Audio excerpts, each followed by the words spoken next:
বাটা মাছের ঝোল একবার এইভাবে রান্না করে দেখবেন। প্রথমে জিরে, সর্ষে, কাঁচা লঙ্কা, শুকনো লঙ্কা, আদা, টমেটো কুচি, গোলমরিচ দিয়ে একটা পেস্ট করে নেব। এদিকে বাটা মাছগুলোকে নুন, হলুদ আর কাঁচা সর্ষের তেল মাখিয়ে ভেজে নেব তেলে দিয়ে।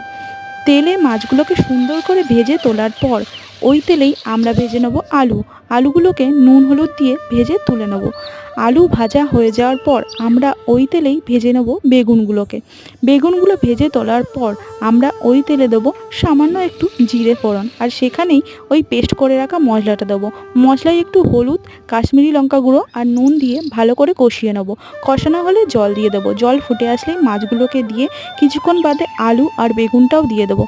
এরপর ভালো করে নাড়াচাড়া করে ঝোল কমে আসলেই লবণের পরিমাণ দেখে নামিয়ে নাও এই সুন্দর বাটা মাছের ঝোল। এটা খেতে অসাধারণ লাগে। এটা গরম ভাতে একবার খেয়ে দেখবেন, হাত চেটে পুটে খাবেন।